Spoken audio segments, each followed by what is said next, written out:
এগুলো যদি ওদেরকে ওরকম একটা ভিজুয়াল এফেক্ট দিয়ে বোর্ডের মাধ্যমে ডিসকাশনের মাধ্যমে এগুলো যদি ওদের মধ্যে ঢোকানো যায় তাহলে ওই যে ভয় এক নম্বর সেটা কাটতে পারে, আর দু নম্বর হচ্ছে অঙ্কের প্রতি একটা ইন্টারেস্ট, ন্যাচারাল ইন্টারেস্ট ফলে একটা ভাস্ট জায়গা রয়েছে যারা ম্যাথমেটিক্স নিয়ে পড়ছে, ওপেনিং অনেক।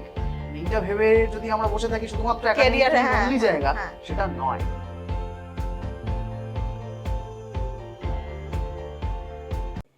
নমস্কার, আমি অলিভিয়া। আপনারা দেখছেন খবর দেবর প্রেজেন্স গ্লাস অফ গসিপ এবং আমার সঙ্গে আজকে স্টুডিওতে উপস্থিত আছেন গুরুদাস কলেজের ম্যাথসের প্রফেসর শ্রী দীপঙ্কর দে। নমস্কার দাদা। নমস্কার। এই বিষয়টা আবার না জানলেই নয় যে একটা সময় ছিল কি আমাদের সময় যেটা ছিল আপনার আমার সময় যে চক, ডাস্টার, ব্ল্যাকবোর্ড, হ্যাঁ এছাড়া আমরা অঙ্ক বুঝতাম না, হ্যাঁ ক্লাসরুমকে চিনতাম না। তো এখন কি ডিজিটাল কিছু এসছে বা নতুন কিছু এসেছে যেটা আমরা ইউজ করছি নতুনভাবে, নতুন কোনো পদ্ধতি যেটা ম্যাথসের ক্ষেত্রে আমরা ইউজ করতে পারছি, মানে চক, ডাস্টার, ব্ল্যাকবোর্ডের বাইরে গিয়ে? হ্যাঁ, এটা মানে এখানে মানে আমি আমাদের মানে আমার যেটুকু এক্সপিরিয়েন্স সেই জায়গা থেকে যদি বলি, এখন কিন্তু সেই রকম পদ্ধতি অবলম্বন অ্যাকচুয়ালি করা হচ্ছে। বিশেষত এই শিক্ষাটা আমরা আরো বেশি পেয়েছি কোভিড এর সময়। আচ্ছা। কারণ যখন কোভিড গেছে তখন লকডাউন হয়ে গেছে, পুরোটাই গেছে, ফলে তখন তো আর স্টুডেন্টের সঙ্গে ক্লাসরুমে মিট করার কোনো ব্যাপার ছিল না। ফলে তখন যেহেতু ক্লাসরুমে মিট করার ব্যাপার নেই, তখন আমরা প্রত্যেকে জানি যে অনলাইন মেথড এটা একটা প্রচন্ড পরিমাণে ভীষণভাবে সাড়া ফেলেছিল। একটাই আমাদের মাধ্যমও ছিল, হ্যাঁ একমাত্র, তাছাড়া কোনো উপায় ছিল না। এখন অনলাইন যে মাধ্যম, সেই অনলাইন মাধ্যমে যদি কাউকে পড়ানো হয় তাহলে ঠিক যেভাবে আমরা ক্লাসরুমে পড়াই সেইটাকে হুবহু কপি করলে সেটা হয়তো একটা স্টেজে গিয়ে ব্যাপারটা একটা স্ট্যাগনেন্ট হয়ে যায়। কারণ আমার সামনে স্টুডেন্টরা নেই, খাপ খায় না, মেলে না। হ্যাঁ, আমি ওই ইন্টারঅ্যাকশনটা যেটা ক্লাসরুমে করতে পারতাম সেইটা হয়তো আমি অনলাইনে করতে পারছি না। ফলে যে কারণে অনেকে বলেন যে অনলাইন মোড অফ টিচিংটা ঠিক অ্যাপ্লিকেবল নয়, মানে যার জন্য ক্লাসরুম টিচিংটা ইজ ভেরি ইম্পর্টেন্ট, বোর্ডে চলে। ব্যাপারটা একটা দিক আছে যে ক্লাসরুম টিচিংটা থাকবে, ক্লাসরুম টিচিংটা থাকা দরকার, তার কারণ সেখানে যেহেতু স্টুডেন্টের সঙ্গে একদম একটা ফেস টু ফেস ইন্টারঅ্যাকশন হচ্ছে, আই কন্টাক্ট হচ্ছে একদম। ফলে সেইটার মধ্যে দিয়ে আমরা স্টুডেন্টের চোখ মুখ দেখে বুঝতে পারি যে বুঝতে পারছে কি পাচ্ছে না। ফলে সেক্ষেত্রে অনেকে প্রেফার করে না ক্লাসের মধ্যে দাঁড়িয়ে বলা যে আমি বুঝতে পারলাম না, তো দেন তার সাথে আলাদা করে কন্ট্যাক্ট করা, এইরকম আর কি। ফলে একটা ইন্টারঅ্যাকশন হচ্ছে। ফলে ক্লাসরুম টিচিংটা অবশ্যই থাকবে। প্রশ্ন হচ্ছে তার সঙ্গে কিছু মডার্ন টেকনিক অ্যাড করা যায় কিনা। যেরকম একটা জিনিস যেমন খুব পপুলার এবং সবাই ইউজ করে এখন প্রায়, দ্যাট ইজ পিপিটি। এই যে পাওয়ার পয়েন্ট প্রেজেন্টেশন যেটা আমরা বিভিন্ন জায়গায় ইউজ করি, সেটা কিন্তু এখন ক্লাসরুমে ইউজ করা হচ্ছে। আমি পার্সোনালি নিজে করি। কিভাবে করি? সাপোজ আমি কোনো একটা টপিক পড়াবো, যে টপিকের যে কি পয়েন্ট গুলো বা যে রেজাল্ট গুলো আমি সেদিন পড়াতে যাচ্ছি, আমি সেটা একটা পাওয়ার পয়েন্ট প্রেজেন্টেশন বানিয়ে নিই আমি সেটা ক্লাসরুমে চালিয়ে দিলাম। ওরা কন্টিনিউয়াসলি পাওয়ার পয়েন্টটা দেখছে, সেই পয়েন্টস গুলোকে ওরা দেখছে, আমি বোর্ড ওয়ার্কটা করছি। ফলে যখন কোনো জায়গায় যে কোনো জায়গায় আমাকে একটা রেফারেন্স প্রয়োজন হচ্ছে, আমি কিন্তু ওদেরকে বলছি দেখো ওখানে ওটা তোমাদের চোখের সামনে রয়েছে, মানে অডিও ভিজুয়াল অ্যাকশন। হ্যাঁ, কোন একটা ডায়াগ্রাম, সেই ডায়াগ্রামটা আমার অলরেডি ওখানে ড্র করাই রয়েছে এবং টু দা স্কেল ড্র করা রয়েছে, যেটা হয়তো বোর্ডে হাতে আঁকলে আমি করতে পারবো না, ওই সেম ব্যাপারটা আসবে না। ফলে সেটা আমি পাওয়ার পয়েন্টে রেখে দিচ্ছি, আমি ক্লাসে যখন করছি তখন সেই ইন্টারঅ্যাকশনটা চলছে। ফলে আন্ডারস্ট্যান্ডিং ওদের খানিকটা হলেও কিন্তু সুবিধা হচ্ছে। ফলে এই যে মিক্স অ্যান্ড ম্যাচ, এবং এখনকার দিনে যেখানে স্টুডেন্টদের হাতে কিন্তু অনেক কিছু অ্যাভেলেবেল রয়েছে, বিকজ তাদের কাছে ইন্টারনেট রয়েছে। ইন্টারনেট থাকার ফলে কি হচ্ছে, তারা ইউটিউবে সার্চ করতে পারে, যে কোনো প্রশ্নের উত্তর পেতে পারে, তার বিভিন্ন সার্চ ইঞ্জিন রয়েছে, দেন বিভিন্ন অনলাইন কোর্স মডিউল রয়েছে যেগুলো তারা অনলাইনে অন্য কোনো জায়গা থেকে শিখতে পারে। ফলে আমি যেটা পড়াচ্ছি তাকে, সেই মডিউলটা চাইলে সে অন্য অনলাইনে একটা কোর্স করে নিতে পারে। ফলে সেই সুযোগ এখন রয়েছে স্টুডেন্টদের কাছে। ফলে যখন তারা ক্লাসে ইন্টারঅ্যাক্ট করছে, আমি যে জিনিসটা জাস্ট একটা চকবোর্ডের থ্রু দিয়ে বলতে পারছি, সেটা হয়তো তারা অনেকটা হয়তো জেনেছে, আর সেটা আমি জানি না, তারা হয়তো অনলাইনে খানিকটা সেটা সার্চ করে জেনে নিয়েছে। ফলে ক্লাসে ইনভলভমেন্টের জন্য কিন্তু ওইগুলো দরকার। যেমন আমি একটা ছোট্ট এক্সাম্পল দিচ্ছি, এটা আমি প্রত্যেকবারই করি। মানে সেমেস্টার 1-এ যখন আমি ক্লাস নিতে যাই, তখন তো সব নতুন স্টুডেন্ট যারা আসছে, প্রথমবারের জন্য এসেছে, ফলে এই একটু উসখুস ব্যাপার থাকে। তো আমি ক্লাসে গিয়ে ওদেরকে বলি যে তোমাদের প্রত্যেকের কাছে মোবাইল আছে তো, বের করো। বের করতে চায় না, ভাবে যে জমা দাও, তো উসখুস করে। আমি বলি কিছু করবো না, তোমরা বের করো। বের করতে তারপর আমি বলি তুমি অমুক একটা অ্যাপ ডাউনলোড করো, ওই অ্যাপটা ওরা ডাউনলোড করে। ওই অ্যাপটা কিছুই না, ওই অ্যাপটা হচ্ছে যাতে গ্রাফ আঁকা যায়, ফলে কোনো একটা যেরকম আমরা স্ট্রেট লাইন আঁকি, সার্কেল আঁকি, এসবগুলো আঁকি, সেইগুলো আঁকা যায় ওই গ্রাফে। আচ্ছা, এবার হয়তো আমি একটা অঙ্ক করাচ্ছি, আমি একটা ইকুয়েশন বোর্ডে লিখলাম, ইকুয়েশনটা লেখার পর আমি বলি যে এবার ওটা তুমি ওখানে প্লট করো। এবার ওরা কিছুই না, ওটা জাস্ট টাইপ করলো, ওরা তো মজায় আছে, মোবাইল হ্যান্ডেল করছি, ওরা জাস্ট গ্রাফটা ওখানে প্লট করলো। এবার গ্রাফটা যে প্লট করা হয়ে গেল, এবার অঙ্ক করতে করতে বলি আচ্ছা তুমি দেখো তো ওই পয়েন্টে গ্রাফটা কিরকম রয়েছে। ওরা দেখে বলে স্যার এই গ্রাফটা না এখানটা এরকম রয়েছে। তাই রয়েছে, তাহলে দেখো তো অঙ্কের সাথে মিলছে কিনা। এবার যে মুহূর্তে ওরা দেখলো হ্যাঁ তাই তো গ্রাফটার সঙ্গে এটা মিলে গেছে, তখন একটা প্রবলেম যদি আমি দিয়ে দিই, পরে নিজেরা এসে বলে স্যার এটা গ্রাফ এরকম হয়েছে, এটা কি এরকম হবে? ওদের কাছে ইন্টারেস্টিং হয়ে যাচ্ছে এই জিনিসটা। হ্যাঁ মানে আমি ক্লাস করাচ্ছি, ওরা মোবাইল না দেখে, মোবাইল যখন দেখছে অ্যাটলিস্ট যেটা দরকার পড়ছে সেটা দেখুক, ব্যাপারটা হচ্ছে এইটা। ফলে এই মেথডটা কিন্তু আমি এখনো অবধি পাইনি যে স্টুডেন্টরা ডিস্ট্রাক্ট হয়ে যাচ্ছে তার জন্য, তা নয়। ফলে আমরা যখন ব্লেন্ডেড মোড অফ টিচিং এখন যাচ্ছি, সেখানে লোকে ব্লেন্ডেড মোড বললে ভাবে ক্লাসে পড়াবো, অনলাইনে পড়াবো, ব্যাপারটা তা নয়। টেকনোলজির ইউজ ক্লাসেও হবে, অফলাইনেও হবে, দুটো জায়গাতেই হবে, কিন্তু সেই টেকনোলজির সঙ্গে এক্সিস্টিং স্ট্রাকচার এটাকে মেশাতে হবে প্রপারলি। এটাকে মেশালে এখন তাহলে স্টুডেন্টদের যে ইন্টারাকশন বা স্টুডেন্টদের যে অ্যাটেনশন স্প্যান, সেইটা কিন্তু বেটার হবে। কারণ মাথায় রাখতে হবে স্টুডেন্টরা কিন্তু এখন অনেক সময়টা মোবাইল নিয়ে বসে থাকে। হ্যাঁ মানে আমিও আছি, তুমিও আছো, অঙ্কও আছে, টোটাল টাইম নিয়ে ফোন আছে। মোবাইল নিয়ে যদি তারা বসে থাকে, এট লিস্ট আমি যদি ওকে একটা অ্যাপের মধ্যে ঢোকাতে পারি, বাড়ি গিয়ে যদি ওটা আধ ঘন্টাও কাজ করে, আমার কাজ হয়ে যাবে। মা বাবা যদি বলে কি রে অঙ্ক করছিস না, ফোন দেখছিস, তখন বলতে পারবে না না আমি অঙ্ক করছি, হ্যাঁ একটু টুক করে অন্য কিছু দেখা হলো, অঙ্কটা করা হলো। ফলে সেই জন্য এই যে ডিফারেন্ট মোড অফ টিচিং, এই মোড অফ টিচিং গুলো কিন্তু এখন পপুলার হচ্ছে বিভিন্ন জায়গায়, অলরেডি চালু আছে, অলরেডি চালু আছে, এবং এই সমস্ত জায়গায় এখনো বেশি হচ্ছে। এবং যে কারণে দেখবেন এখন বিভিন্ন জায়গায় ম্যাথস ল্যাব, এইটার একটা কনসেপ্ট ইন্ট্রোডিউসড হচ্ছে বিভিন্ন জায়গায়। কারণ আমরা জানি ল্যাবরেটরি এমন একটা জায়গা যেখানে হাতে কলমে কাজ করা যায়, এবং হাতে কলমে যে কাজটা আমরা করি সেটা আমাদের মনে অনেক বেশি এফেক্ট করে। এক্স্যাক্টলি। ফলে আমি একটা জিনিস পড়লাম অঙ্কে, সেটা তো সবাই বলবে থিওরি আর খাতায় কলমে ছাড়া হচ্ছে না, আমি যাতে সেটা কোনো একটা হাতে কলমে করে দেখতে পারি, তাহলে সেটা তো কাজ করতে আমার সুবিধা হবে। তাহলে আমি লিঙ্কও করতে পারবো জিনিসপত্রগুলোকে। যেমন ফর এক্সাম্পল, একটা ফর্মুলা আমরা ছোটবেলা থেকে শিখে আসি, a + b whole square. a + b whole square = a² + 2ab + b²। সবাই জানে, সে যার অঙ্ক ভালো লাগে সে জানে, এটা আমিও বলিনি। হ্যাঁ, তো এটা যখন আমরা বলি, আমরা ক্লাসে যখন আলোচনা করি, আমরা কিভাবে বলি, দেখো a + b হোল স্কয়ারের ফর্মুলা হচ্ছে এইটা, শুরু শেষ ওখানে। স্টুডেন্টরা এর বেশি কিছু জানলো না, ওরা শুধু জানলো বীজগণিতের একটা ফর্মুলা। এবার আমি পরিমিতির কথা বলছি। পরিমিতি মেনসুরেশন আমরা পড়ে আসি, ছোটবেলা থেকে পড়ছি, ক্লাস 8-9 থেকে। একটা স্কোয়ার যদি থাকে, বর্গক্ষেত্র, একটা স্কোয়ারের ক্ষেত্রফল কত হয়? বাহু স্কোয়ার। একটা সাইডকে স্কোয়ার করলে তাই পাওয়া যায়। তাহলে একটা প্রশ্ন হচ্ছে, যদি একটা বর্গক্ষেত্রের একটা বাহুর দৈর্ঘ্য a + b হয়, তাহলে সেই বর্গক্ষেত্রের ক্ষেত্রফল কত হবে? a + b whole square. তাহলে সেটার যে ফর্মুলাটা আমরা লিখছি, তাহলে সেই ফর্মুলাটা তো তাহলে ওই বর্গক্ষেত্রের মধ্যে খুঁজে পাওয়া উচিত আমার, কারণ সেটা = a + b হোল স্কয়ার, এবং সেটা পাওয়াও যায়। ফলে কেউ যদি একটা পরিমিতির একটা বর্গক্ষেত্র এঁকে ফর্মুলাটা কি করে ওইখান থেকে আসছে দেখায়, তাহলে তো সেই ফর্মুলাটা একটা ছবি পেয়ে যায়। তাহলে এই যে মেথডটা, এই মেথডটা মানে অঙ্কের বিষয়গুলো ডিসক্রিট নয়, টুকরো টুকরো নয়, একটা কানেকশন আছে, লিংক আছে। না হলে আমরা মানে মাথা খারাপ নয় কারোর যে একটার পর একটা নতুন নতুন জিনিস মনে রাখবো, কত মনে রাখবো, ওইভাবে হয় না। ওই লিংক গুলো, ওইগুলো যদি ওদেরকে ওরকম একটা ভিজুয়াল এফেক্ট দিয়ে, বোর্ডের মাধ্যমে, ডিসকাশনের মাধ্যমে এগুলো যদি ওদের মধ্যে ঢোকানো যায়, তাহলে ওই যে ভয় 1 নম্বর সেটা কাটতে পারে, আর 2 নম্বর হচ্ছে অঙ্কের প্রতি একটা ইন্টারেস্ট, ন্যাচারাল ইন্টারেস্ট গ্রো করবে। তাহলে সেই জন্য টিচিং লার্নিং মেথড পাল্টাবেও, এবং এই মডিফিকেশন গুলো অবভিয়াসলি চলবে, তো হতেই হবে।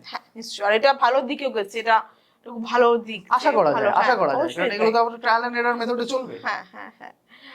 আর আরেকটা প্রশ্ন এর সঙ্গে যুক্ত করছি আমি, যে অঙ্কের টিচার মানে বেশি গুরুগম্ভীর, ভয়ঙ্কর, এরকম কি আপনি যখন ক্লাসে যান এরকম একটা ব্যাপার স্টুডেন্টরা? আমার স্টুডেন্টরা ভালো বলতে পারবে, মানে তারা আমাকে কিছু দেখে। আপনি ওদেরকে কখনো ওই আই কন্টাক্টে পেয়েছেন যে বিশাল ভয় পাচ্ছে, আসতে পারছে না, কিছু জিজ্ঞাসা করতে পারছে না, কি অসুবিধা হচ্ছে? হ্যাঁ, জিজ্ঞাসা করতে পারছে না সেরকম পর্যায়ে প্রথম থাকে, তারপর করে, এটা ইউজড টু যখন হয়ে যায়, ইন্টারঅ্যাকশন হয়, ফলে ওটা একটু থাকে আর কি। হ্যাঁ, আর বিশেষত যদি এরকম হয় মানে গত 2 বছর আমি ডিপার্টমেন্টের হেড ছিলাম, আচ্ছা, ফলে যখন ওইটা আমি ছিলাম তখন হয়তো আরেকটু পেতো, কারণ আর যদি কিছু গার্জেন কল করে বসে মানে এরকম একটা ব্যাপার আর কি। ও কলেজেও হয় সেটা হ্যাঁ, গার্জেন? আমি তো করতাম। ও আচ্ছা।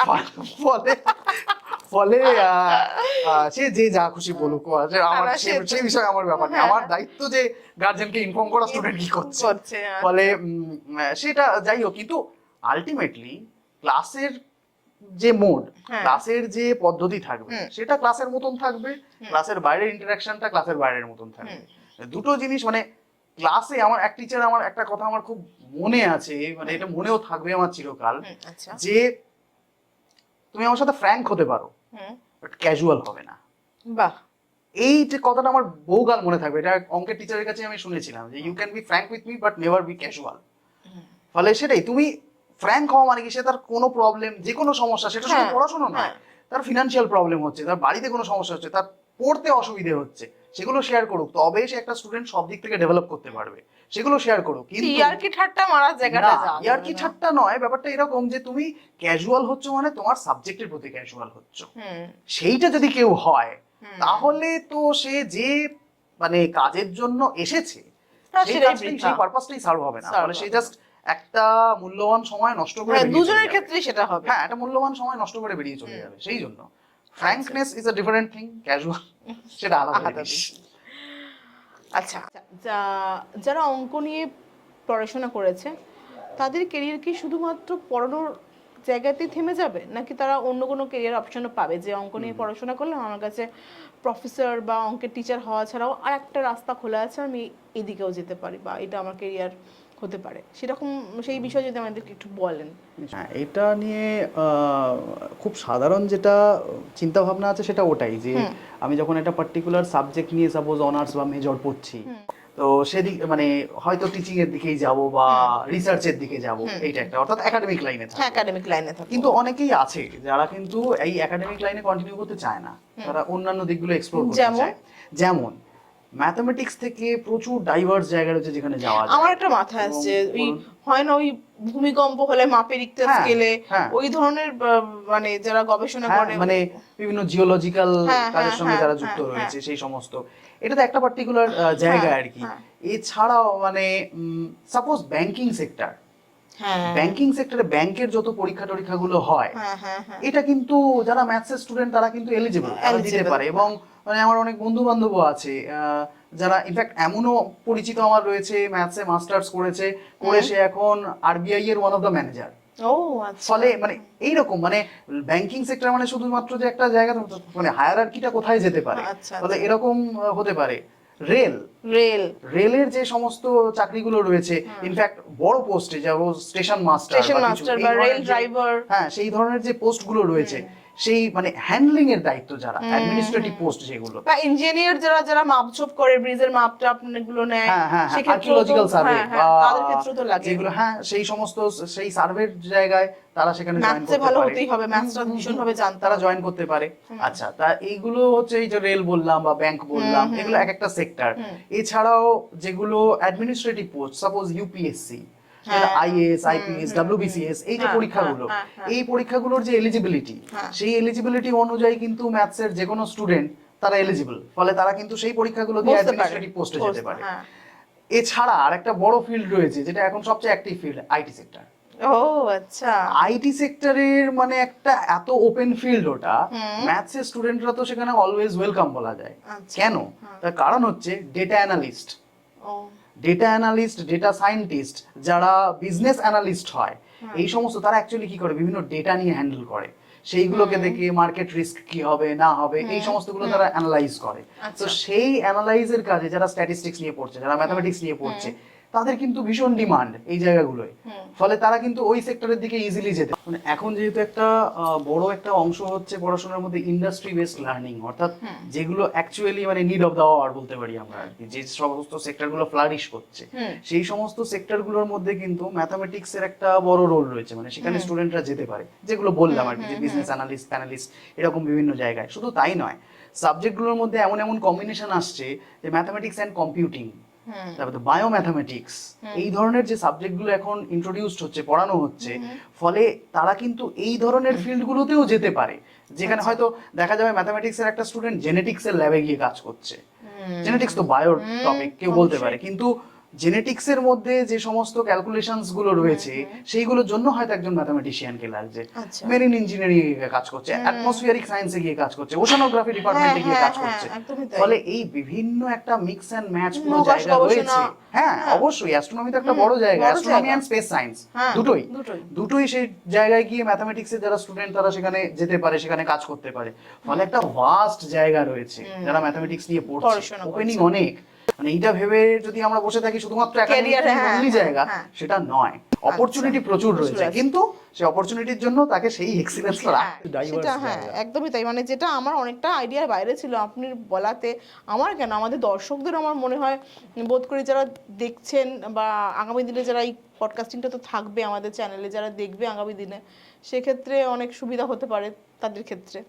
আমরা আমাদের এপিসোডের একদম শেষ পর্যায়ে চলে এসেছি। লাস্ট প্রশ্ন দাদার কাছে থাকবে, সেটাও খুব ইন্টারেস্টিং একটা প্রশ্ন। একটু গলাটা ভিজিয়ে নিলাম, না বললেই নয়। দাদা, যারা অঙ্ক নিয়ে পড়াশোনা করছেন, যারা অঙ্ককে নিজের ক্যারিয়ার করবেন বা যারা গবেষণা করছেন, একাডেমিক্সে থাকতে চাইছেন, তাদের ক্ষেত্রে অ্যাজ আ স্যার আপনার কি বার্তা, মানে অঙ্কের প্রফেসরের কি বার্তা আমি একটু জানতে চাইছি, এবং প্লিজ সবাইকে আপনি আপনার শুভেচ্ছা বার্তা সহ আপনার বার্তাটা দিয়ে দেবেন। বার্তা তো একটাই, শুভেচ্ছা, সেটা তো রইল। হ্যাঁ, সে তো আছে। তাছাড়া আপনার কিছু মানে পরামর্শ যদি দিয়ে থাকেন খুব ভালো হয় সবার জন্য। পরামর্শ বলতে একটাই, মানে যারা অঙ্ক নিয়ে এগিয়ে আসবে, মানে অঙ্ক নিয়ে এগিয়ে আসবে বলতে অবশ্যই আমি ধরে নিচ্ছি যারা কলেজে আসবে, তার কারণ হচ্ছে এইচএস অবধি যারা সায়েন্স নিচ্ছে তারা ওয়ান অফ দ্য সাবজেক্ট হিসেবে হয়তো ম্যাথামেটিক্স পড়ছে। তো যারা অঙ্ক নিয়ে পরবর্তী জীবনে আসছে, কলেজের ক্ষেত্রে আসছে বা তারপর আরো হায়ার স্টাডিজে যেতে চাইছে, তারা শুধু একটাই জিনিস যেন করে, সাবজেক্টটাকে সেই সাবজেক্টের প্রপার রেসপেক্ট দিয়ে যেন পড়ে। একদমই এইটা একটু দরকার, কারণ একটা স্টুডেন্ট সে ম্যাথামেটিক্স অনার্স পড়ছে বা ম্যাথামেটিক্স মেজর পড়ছে, বলতে খুব ভালো লাগে ম্যাথামেটিক্স অনার্স। হ্যাঁ, মানে তো বেশ ভালো লাগে। শুধু ম্যাথামেটিক্স না, যে কোনো অনার্সের ক্ষেত্রে ট্রু, বাট আমি যেহেতু ম্যাথামেটিক্স নিয়ে কথা বলছি, ম্যাথামেটিক্স ইংলিশ এর কথা বলছি। এরা যারা পড়াশোনা করে তারা বলে আমি ইংলিশে অনার্স, আমি ম্যাথামেটিক্স অনার্স। হ্যাঁ, অবভিয়াসলি, মানে অনার্স, সে যখন নিজেকে একটা অনার্স গ্র্যাজুয়েট এরকম একটা পরিচয় দিচ্ছে, মানে সে নিশ্চয়ই মানে একটা করে যে আমি অনার্স করেছি, তাহলে সে যদি সেইটাকে সত্যিই করে থাকে বা সে যদি সেই ডিগ্রিটার গর্বটা অনুভব করতে চায়, তাকে সাবজেক্টটাও সেই লেভেলে জানা উচিত। ফলে সেই জন্য কেউ যখন এই সাবজেক্টটাকে নিয়ে পড়াশোনা করছে বা এই সাবজেক্টটাকে নিয়ে এগোতে চাইছে ইন ফিউচার, তার সেই সাবজেক্টের কিছুটা হলেও থরো নলেজ তো হওয়া উচিত। হয়তো সব সেক্টর কভার করা সম্ভব নয়, আধুনিকভাবে শিক্ষা প্রদান করে যাতে স্টুডেন্টরা অনেক বেশিভাবে ক্যাপচার করতে পারে নিজের মানসিক দিক থেকে এবং প্র্যাকটিক্যালি, সেগুলো যেন তারা মানে আগামী দিনে আধুনিক ভাবে এগিয়ে নিয়ে যেতে পারে। টেকনোলজি ইউজ তারা অবশ্যই করবে, তার কারণ এখন যা সময়, এখন যা সিস্টেম, সেখানে টেকনোলজির ইউজ না করে তুমি শুধু পার্টিকুলার একটা ওয়েতে চলো, এটা বলা সম্ভব নয়, কারণ তার হাতে টেকনোলজি অ্যাভেলেবেল রয়েছে। ফলে যখন অ্যাভেলেবেল রয়েছে সে ইউজ করবে, কিন্তু সেই টেকনোলজির ইউজটা যেন সে তার পড়াশোনার ক্ষেত্রে প্রপার ওয়েতে করে। ফলে সেই জায়গাগুলো যাতে তারা একটু ফলো করে, এটা একটা ব্যাপার। আর একটা কথা যেটা আমি মানে না বলে থাকতে পারি না কোনো জায়গায়, এটা ওই আর কি সোকল্ড জ্ঞান মনে হতে পারে আর কি, তো সেটা হচ্ছে যে কোনো অনার্স করো বা যাই করো, ম্যাথামেটিক্সের ক্ষেত্রেও বলছি, বই পড়া, যেটা কিন্তু এখন ড্রাস্টিক্যালি কিছুটা হলেও কমে যাচ্ছে। মানে একটা সাবজেক্ট আমি পড়ছি, সেই সাবজেক্টের অ্যাটলিস্ট বিভিন্ন টপিক রয়েছে, সেই টপিকের একটাও বই আমি পড়বো না 3 বছর বা 4 বছরের যে আমার কলেজ ডিউরেশন রয়েছে। টেক্সট বইয়ের বাইরে বলছেন? হ্যাঁ, টেক্সট বইয়ের বাইরে না, টেক্সট বই বলছি। টেক্সট বইয়েরও একটা ধরো, কারণ এখন বেশিরভাগ ক্ষেত্রে একটা টেন্ডেন্সি আছে যে আমার তো গোটা সিলেবাসটা না জানলেও চলে, আমি তো প্রচুর অর পেয়ে যাই, তো আমি সেখানের পার্টিকুলার চয়েস করে অ্যাজ নোট ওয়াইজ একটা কিছু পড়ে গেলাম এবং সেটা আমাকে পরীক্ষায় পাস করিয়ে দিল। এখন আগে হয় না, এখন পরীক্ষার আগে সাজেশন পেপার চলে আসে। একদম সেটাই বলছি, যে তার মানে সাজেশন ওয়াইজ আমি কিছু পড়লাম, আমার 4টে চ্যাপ্টার আছে সিলেবাসে, আমি 2টোকে পড়লাম, কারণ 4টের থেকে কোশ্চেন আসবে, কিন্তু 2টো করলেই আমি সবকটা পেয়ে যাবো। তো সেইটা ভাবে যদি করে যাই, পরীক্ষায় নাম্বারটা পেয়ে যাবে, তারপরের পরীক্ষা কি সেই পরীক্ষায় তো তখন পাস করা মুশকিল হয়ে যাবে। সেই কারণে কোনো একটা বই, যেমন ধরুন সে প্রফেসর হিসেবে নিজের ডিগনিটি নিয়ে আসলো। হ্যাঁ অবশ্যই হতে পারে কোনো স্টুডেন্ট তাকে সে যেটা পড়েনি পড়েনি, সেই সেখান বিষয়ে থেকে প্রশ্ন তখন সে কি করবে? করছে। আমি পরীক্ষার সময় জীবনের suggestion এ পড়িনি। প্রশ্নপত্র তো তার সাজেশন ওয়াইজ আসবে না, হ্যাঁ। জীবনের প্রশ্নপত্র তো ফলে মানে প্রশ্ন যাই হোক বা সিলেবাস আমার যাই হোক, আমার অ্যাটলিস্ট একটা বই প্রত্যেকটা কনটেক্সটের, প্রত্যেকটা যে টপিক আমাদের রয়েছে, কন্টেন্ট রয়েছে প্রত্যেকটা পড়া আমি উচিত। বলছি না যে একটা টপিকের 10টা বই পড়তে হবে বা তুমি অমুক বই থেকে এটা পড়ো, তমুক বই থেকে ওটা পড়ো। ওদের তো সিলেবাস অনুযায়ী বই রয়েছে, সেই সিলেবাসেরই প্রত্যেকটা সিলেবাসটা cover up বই করো। যাতে কেউ পড়ে, থরলি পড়ে। কারণ বই পড়ে যে নলেজ সে নিজে গ্যাদার করবে, এই নলেজটার কিন্তু কোনো সাবস্টিটিউট হয় না। আচ্ছা, টিচার একজন সে কি করে, সে হেল্প করতে পারে, একটা স্টুডেন্টকে গাইড করে। সে একটা স্টুডেন্টকে দৌড়ে বেঁধে মাথায় গেঁথে সবকিছু শিখিয়ে দেবে, না। এটা পসিবল হয় না হয়তো। ধরুন মুখে খাইয়েও দিল, চিবাতে বা হ্যাঁ। ইনটেক্ট করতে তো তাকেই হবে। সেইটা করতে গেলে তাকে কি করতে হবে? তাকে বাড়ি গিয়ে জিনিসটাকে রিক্যাপ করতে Recap হবে। করতে হবে। সে রিক্যাপ করার মোডটা কি? আমি তো সেখানে নেই বা না, অন্য কোনো না, টিচার তো সেখানে না। নেই, সেই মোডটা হচ্ছে বই। বই। বইয়ে যে মুহূর্তে আমি সেই লাইনগুলো পড়বো, তখন ক্লাসের কথাটা মনে পড়বে যে কি ক্লাসে শুনেছিলাম। সেইটাই হচ্ছে রিক্যাপিচুলেশন, এবং সেটা হলে তখন তার আন্ডারস্ট্যান্ডিংটা নিজের মধ্যে আসবে যে আমি এটা পড়ছি, আচ্ছা এটার মানে তাহলে ওটা ছিল, আমি বুঝতে পারছি। আমি বুঝতে পারছি, তাহলে হ্যাঁ। এই জায়গাটা একটু বুঝে শুনে পড়া, আরো বেশি ক্লিয়ার তার কাছে হ্যাঁ। সব এবার বিষয়টা। যত জিনিসটাকে সে এইভাবে পড়বে, তার কাছে জিনিসটা তত সুবিধাজনক হবে, তার কাছে সেই জিনিসটা সম্পর্কে আর ওই ভয়টাও থাকবে না, ইন্টারেস্টিং হয়ে যাবে এবং ভালোবাসা হয়ে এবং যাবে। ইন্টারেস্ট আরো বাড়বে যে আমি নিজে পড়ে বুঝতে পারছি। এর চেয়ে বেশি কনফিডেন্স বুস্টার কিছু হয় না। আমি একটা নোট দেওয়ার থেকে আমি নিজে পড়ে বুঝতে পারছি, সেলফ স্টাডি যেটাকে বলে, এর চেয়ে বেশি কনফিডেন্স বুস্টার কিছু হয় একদমই না। তাই, একদমই তাই। ফলে এইটুকুই আমার বলার যে একটু সেলফ স্টাডি এবং একটা বই পড়া এবং ওই সাবজেক্টটাকে প্রপার রেসপেক্ট দিয়ে পড়া, Respect দেওয়া। এইটুকু যদি কেউ করতে পারে, আমার মনে হয় সেটা তার ভবিষ্যতের পক্ষে সেটা ভালো, যেহেতু সে সেই সাবজেক্টটাকে নিয়ে এগোতে চায়। এইটুকুই। শুনলেন আপনারা অঙ্কের প্রফেসর শ্রী দীপঙ্করদের সমস্ত বক্তব্য। আশা করি উপকৃত হয়েছেন এবং হবেন। এবং আমি তো ভীষণভাবে অনেক কিছু অজানাকে জেনেছি, যেটা আমার আগামী দিনে আমার এগোতে এবং আমার ভবিষ্যৎ প্রজন্মকে এগোতে অনেক সাহায্য করবে। নমস্কার, ধন্যবাদ।